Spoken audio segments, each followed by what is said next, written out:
Aaron at two Sports Cards is back on the show. Aaron, it's great to see you. How you been? I've been great. How things going for you, Dave? Going great. Winter's come before it's even officially winter, but here we are, and that's okay. It's okay. It's life's good. Cards are still flowing. How's your collection looking? It's getting better. I feel like it's getting better every month or so. I feel like I add a little piece here and there, and it's going in the right direction. I'm still kind of working on a variety of different projects, and it's been a lot of fun lately. That's great. It's fun when you have a couple different projects in the air at the same time, isn't it? And one slows down, another picks up, or the other one picks up and the other one slows down. And there's always you just want to be doing something all the time, even if it's just a Yeah. little bit, just a little bit. Yeah, even if it's just nice little cheap binder you're working on, or if it's a bigger project, whatever, it's nice having a couple different things in the fire. I know with the different sports, I get more and more interested in different cards with those sports as they come in during the course of the year. So I think that's a cool little aspect of it as well.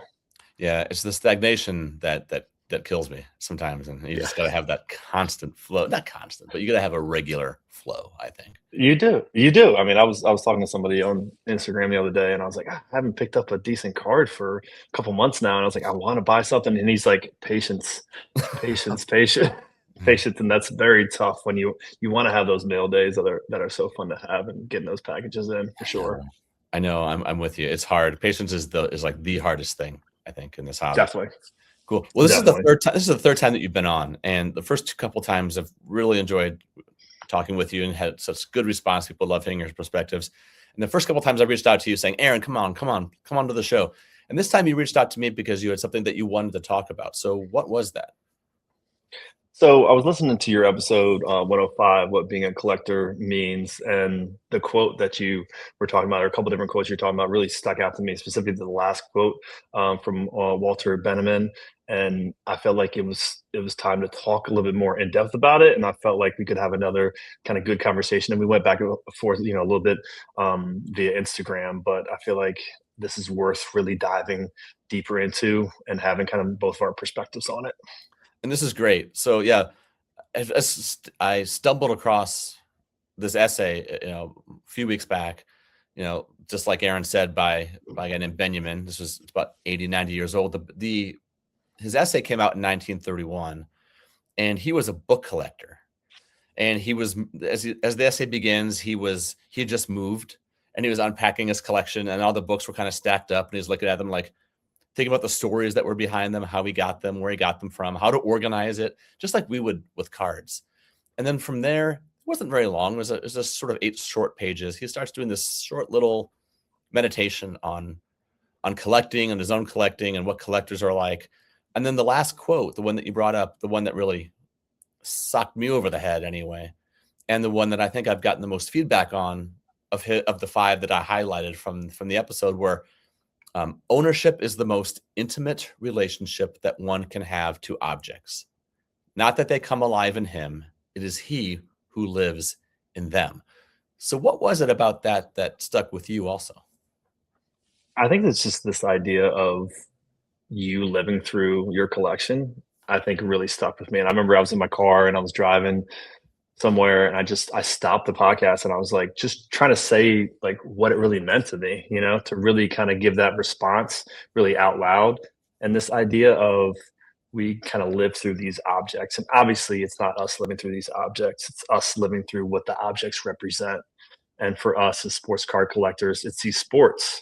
And we have such an affinity to the sports from a very young age. For me, it was, playing all these different sports when I was younger, to playing in college, to now coaching them and always watching them since I can ever remember, 2 or 3 years old, watching games with my parents. And we live so much through these sports. And as card collectors, we can use these cards as a representation of those sports for us.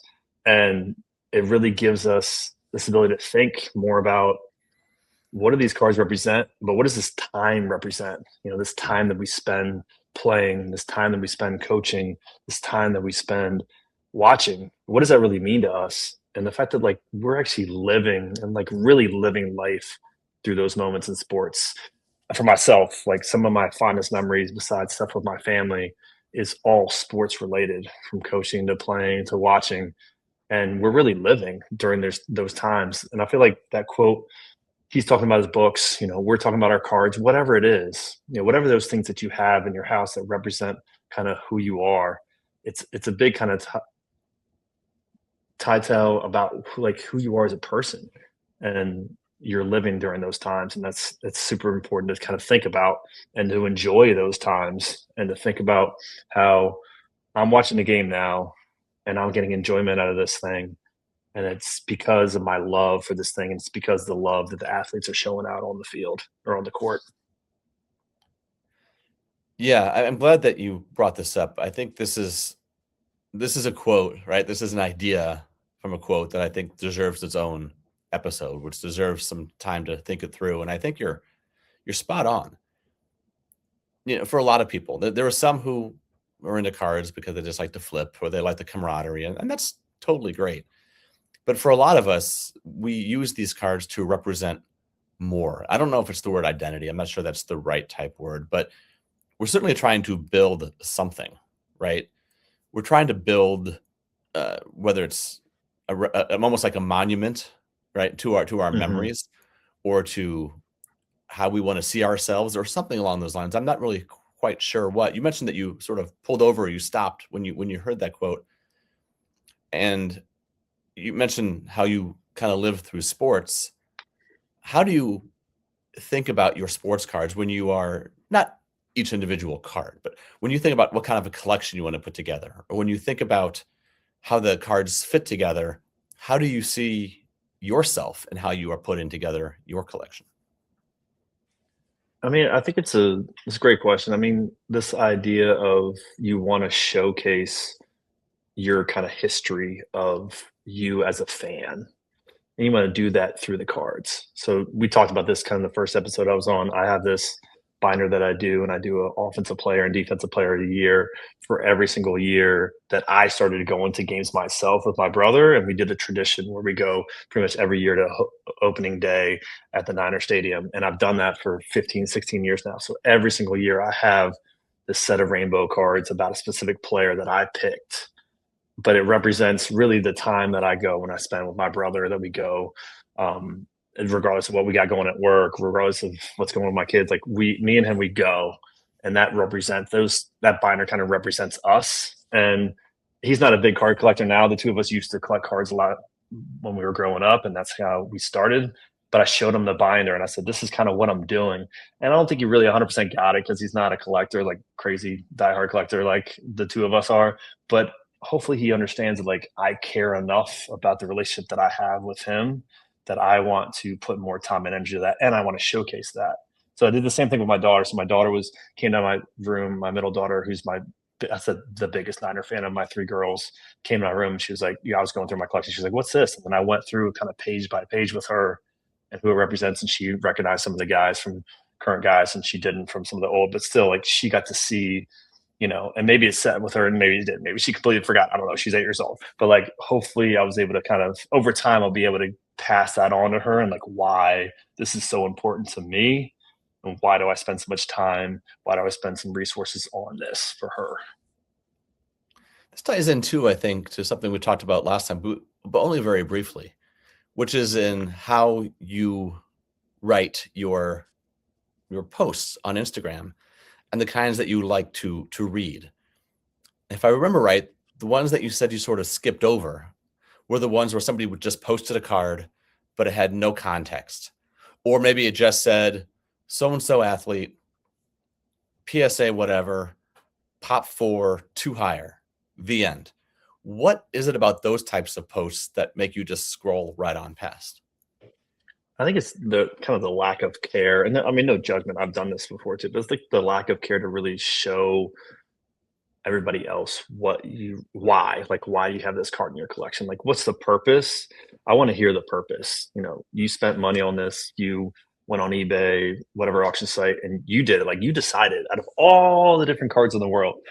Chris Host has this idea. He's like, if you could put all the cards in the world on a table, like what would you pick? But it's like that idea, like you get to pick which card it is. Why? Like, why did you decide that was what you wanted to have in your collection?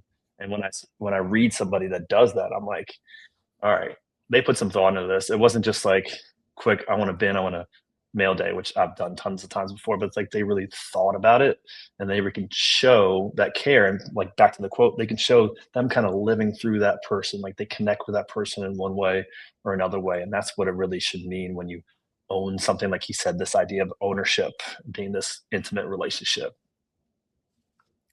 And yet, if we take the word objects, which he's talking about books, we're talking about sports cards.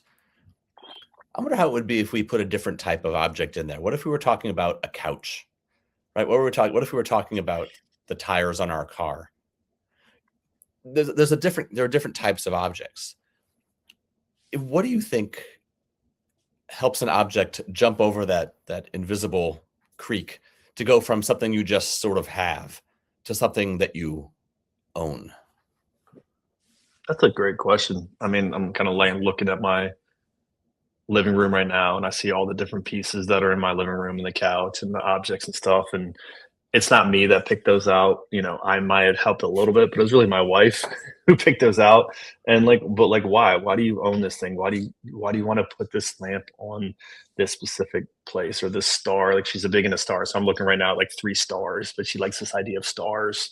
It's always been something she likes since she was younger. So she has 3 stars and they kind of represent her and they're pretty and they're cool to look at. And but she picked that, you know? And this idea of how much attachment do you have to the things that you own?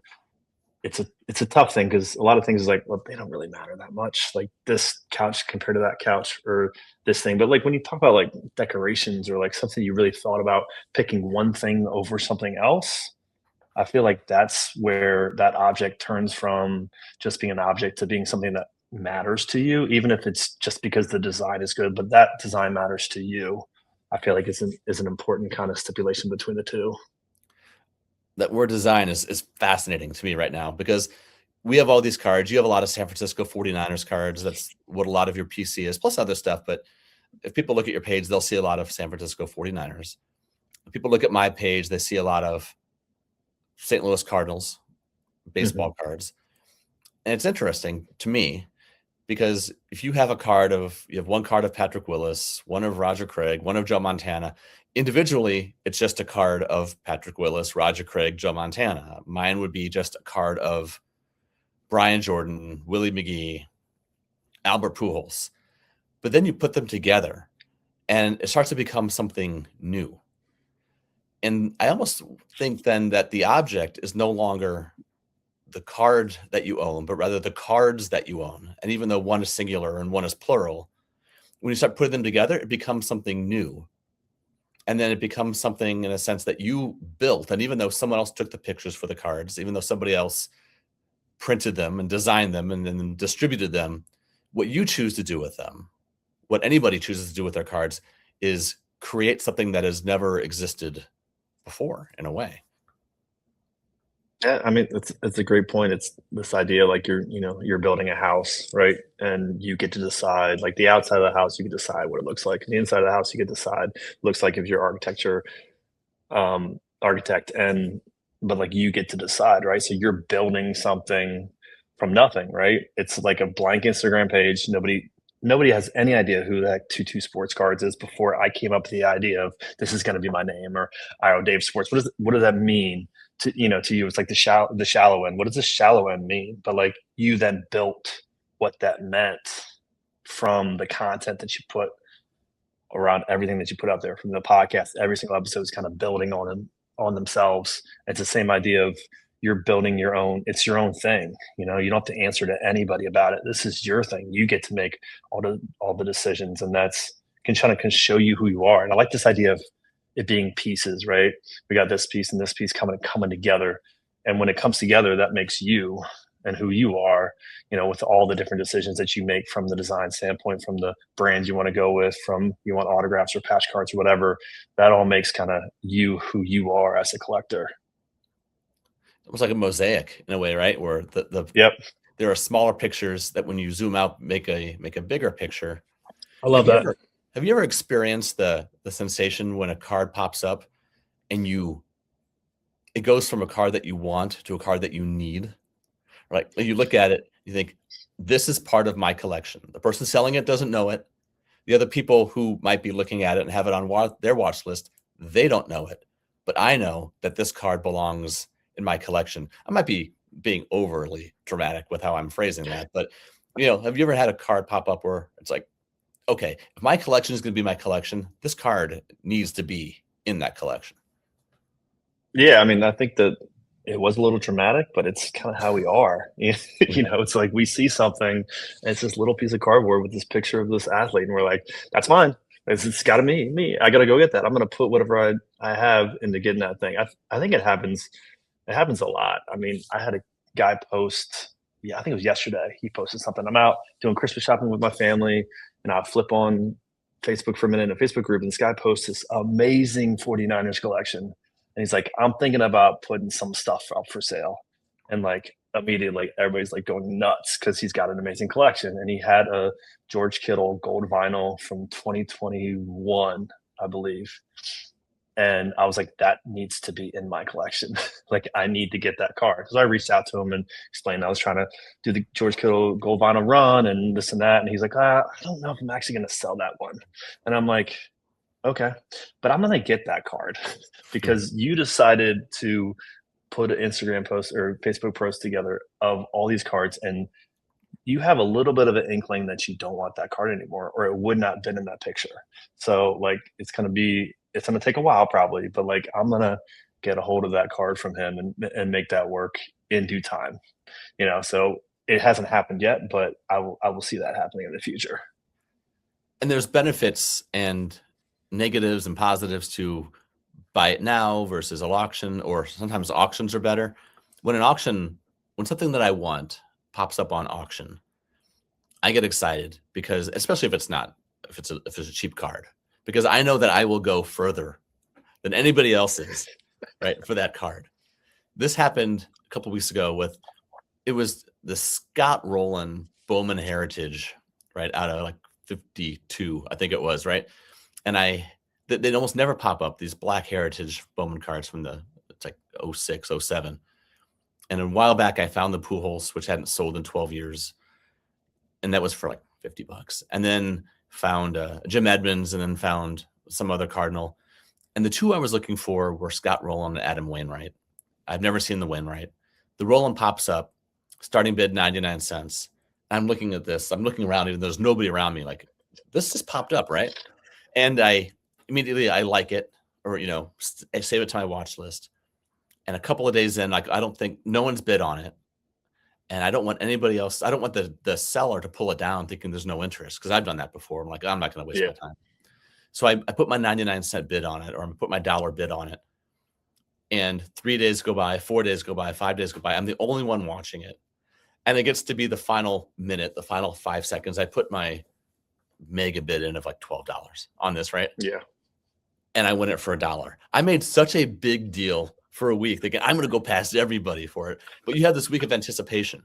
Whereas with buying it now, you have to hope that you have the funds at that time. Yeah. I know that Jason at Contrarian Cards, who we do Overthinking Baseball cards with, he's more of a fan than that. He doesn't want to deal with the hassles that come with auctioning. He either wants to buy the card or doesn't. The card's either priced right or it isn't. Mm-hmm. And I get that as well. And sometimes if the funds are available, it's great. You just grab it. But it's something about an auction, right? Where you realize a few days into it how badly you want it, or you realize that actually maybe I don't. And to have that time to cool off a little bit, or to have some perspective, I think is pretty useful. But bringing it back to when you first see it, right? You mentioned like with the George Kittle gold vinyl, you're thinking, this is already my card. The person hasn't sold it to me yet, but this is already my card. So do you prefer auctions? Do you prefer bins? Do you not really care as long as you get the card?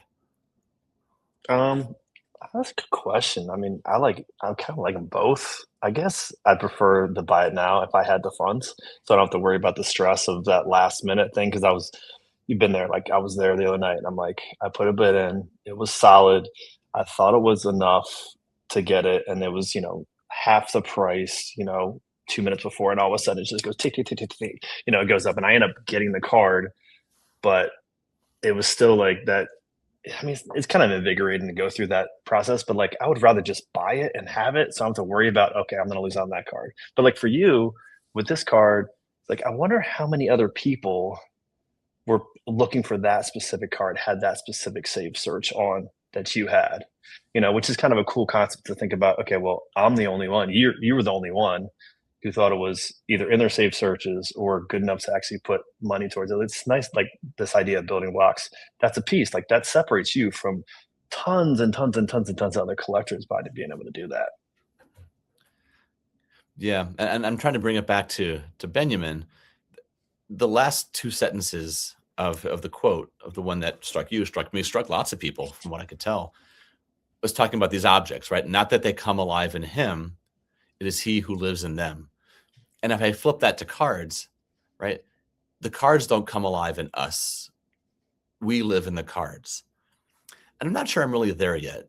I get what he's saying, I think, but maybe I don't at the same time. What do you think he means there? I don't mean to like quiz you like a student, but what do you think he means when he says, no, the cards don't come alive in us. We come alive in the cards.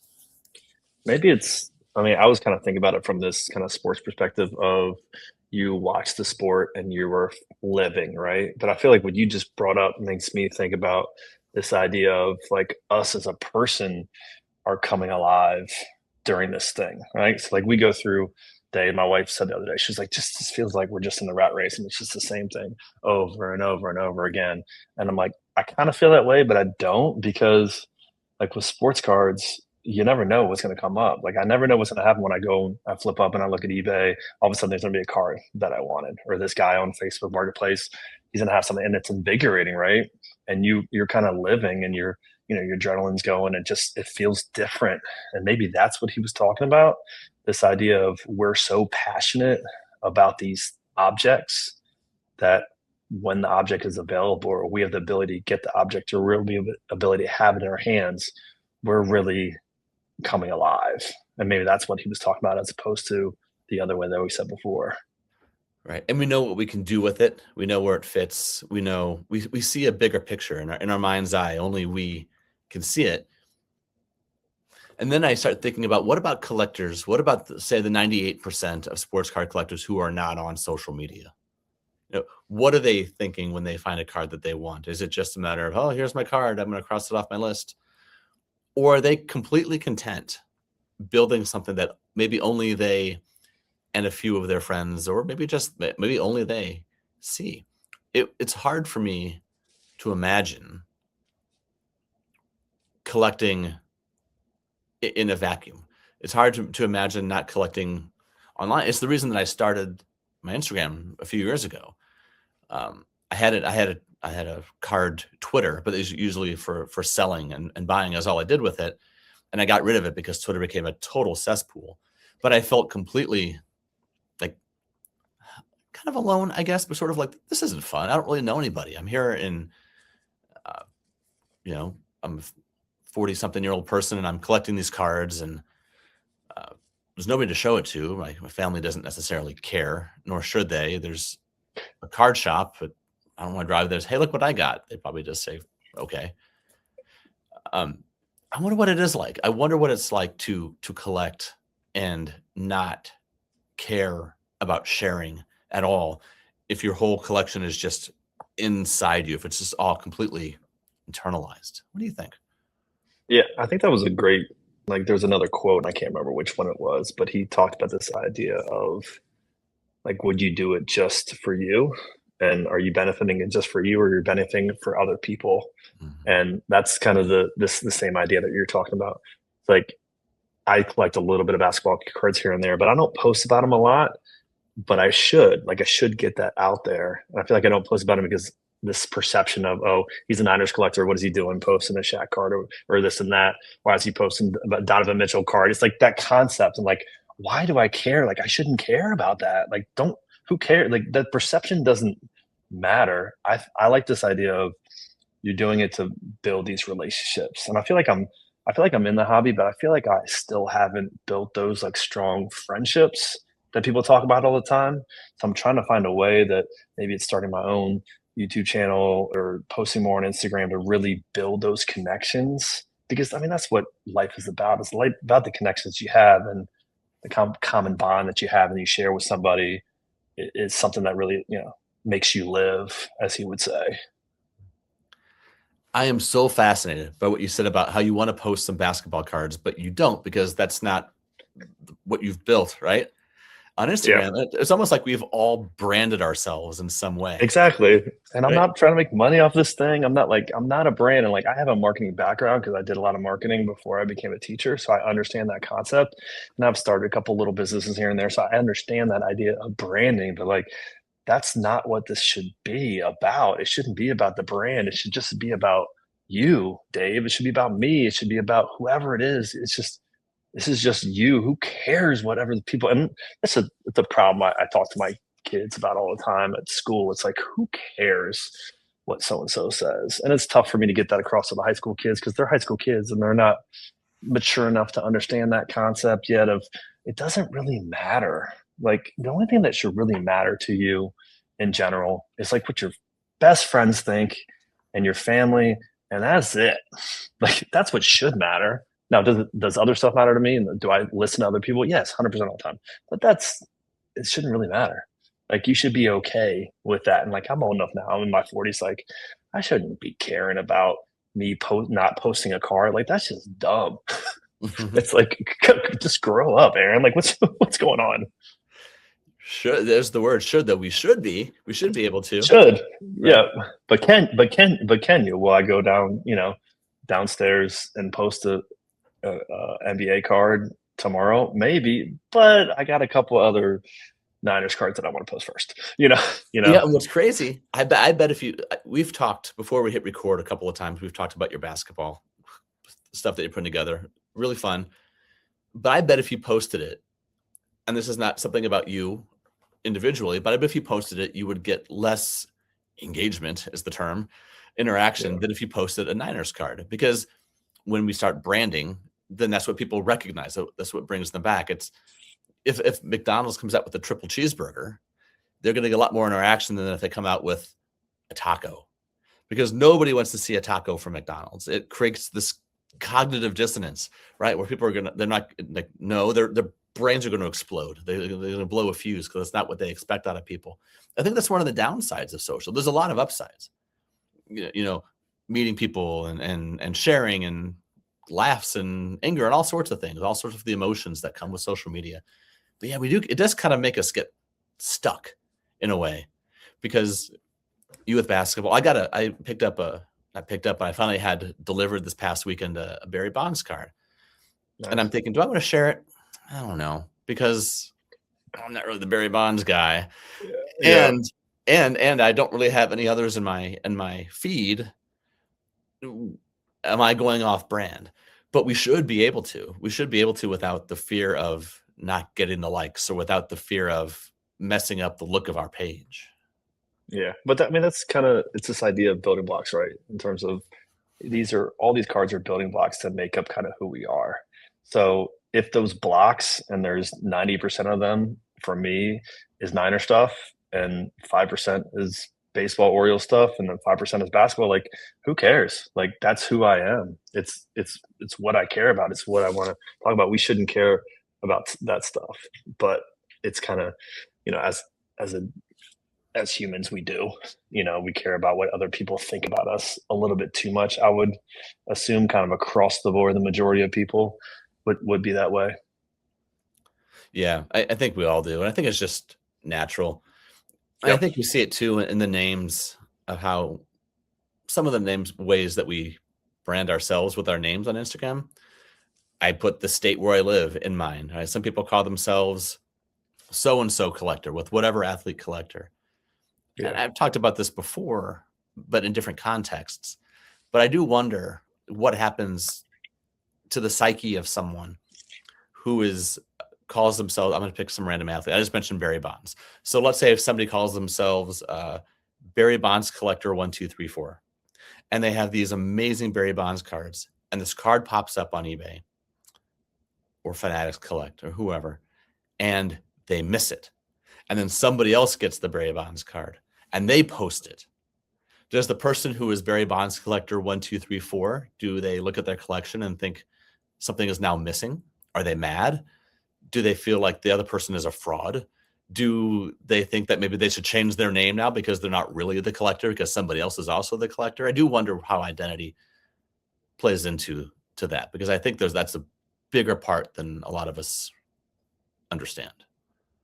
Yeah, I definitely think that's a huge part. It's like you feel it's this idea of competition, right? So it's like I feel like I collect this way, this other collector collects similar. I want to get this card, you know, quote unquote before he gets his card. Like we shouldn't be in that competition. Like I have a couple of Niners Instagram friends that we go back and forth and we kind of look out for each other. So I'm like, hey, are you going in on this one?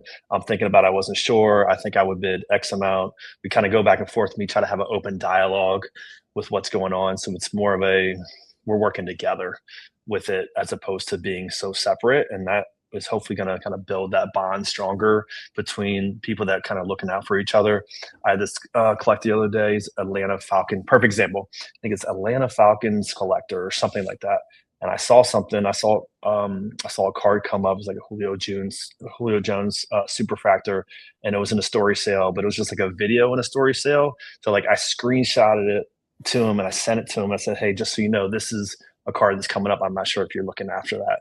And he's like, oh, great. Thank you so much. I appreciate it. It's out of my budget, but so on and so forth. And then we started talking about his cards and what he got. He had some 2014 Prism Golds that I'm trying to get for Patrick Willis and Frank Gore. And I asked him, how'd you obtain your three? He had Julio Jones and Matt Ryan. And I can't remember who the third Falcon was. But then there's a little bit of a bond there between two of us. And it wasn't really about competition. It was trying to help each other out, trying to be positive and kind of use the hobby for good. Yeah, I love that. Yeah, and the way sort of creating ourselves. And I'm not sure I agree with use the term competition, and I'm sure some people do. A lot of people do. I don't necessarily. I think of it in terms of what you said before that your wife said about the rat race, right? Where it's the same thing day after day after day after day. So we create something new to pull ourselves out. Mm-hmm. And Barry Bonds collector 1, 2, 3, 4 has created for himself or herself this social media identity, this card collecting identity of being the Barry Bonds collector. So it almost becomes imperative or critical or crucial for them to get this card, because if they don't, they cease being who they are trying to be. They no longer have the ingredients they need, right, to climb out of the rat race, to distinguish themselves, to become known in this world of 8 billion people. Like this is how they got known. And now someone else stole their baseball card. And I'm, sounds like me when I was 4 years old, or maybe me when I'm in my 30s, or maybe now when I'm in my 40s. I don't know. One of the three. Yeah. Yeah.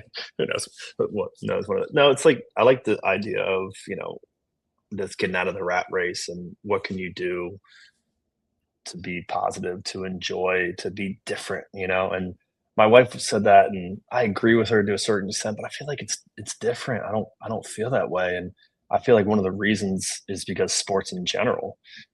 I talked to my kids in high school. We're working on this session of having a positive outlook, and one of the ideas of having a positive outlook is having something to look forward to, either at the end of the day or at the end of the week or whatever.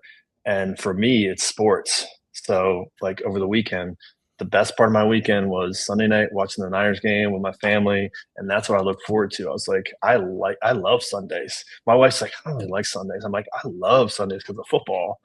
But it's this idea of having something positive, and that's going to be different. That day of me watching the Niners last night is going to be completely different than any other day, and that kind of gets me out of this kind of rat race idea. But it's sports that do it, and kind of going back to his quote, this idea of living through that when you're watching that game and you're watching those players that you really enjoy collecting, and it has you really living. I think about one of my favorite Niners of all time, George Kittle, and if nobody's ever watched him play, this guy lives. He's living when he plays. He is loving every single minute of every single game, and he shows that. And that's one of the reasons I like him so much, because he shows that love. But it's us watching him do that. We're living too at the same time. Yeah, you get joy from watching George Kittle be George Kittle, Yep. right? And there are these cards as well. Just to sort of put a bow on it as we start to wind down here. There are these cards that are so much more than just pictures. There's so much more than just years. There's so much more than just dollar signs. And I think we all see them differently. It's like we're all wearing our own sort of pair of glasses where we can look at the exact same card. We can all find it important or not important. And yet we all see something completely different. And I think that's one of just the brilliant things about this hobby. What do you think? Yeah, it shows kind of who you are, right? I think about my kids know who George Kittle is. Like they know who he is because I'm a huge fan. And when we watch the game, even my 5-year-old is like, "Where's number 85?" And my wife said the other day, she was like, "How does she know what number he is?" Like she's still working on like basic math, but like she knows. She's like, "Where's 85? Where's 85? Where's 85?" So like I know that like when I look through the George Kittle cards with my kids, they're gonna relate that back to me and us watching together, and that's kind of who we are as a family and what we do Sundays when the Niners are on. Well, this has been great. Aaron at two sports cards. I'm so glad that you wanted to talk more about this quote because I don't feel like it was done. I feel like so much more had to come out. And I feel like you've helped us continue the conversation. I don't think it's over yet, but I think you've gotten the ball rolling because I think we all need to be thinking about this. So thanks for being on. Really appreciate it. No, I appreciate you letting me jump back on. And as soon as you said, I'd like to talk about this more, I'm like, I can be your guy. I'm good. I'll get in depth into this topic with you. No, I appreciate it and all the content that you do for sure. Awesome, man. I look forward to next time. All right. See ya.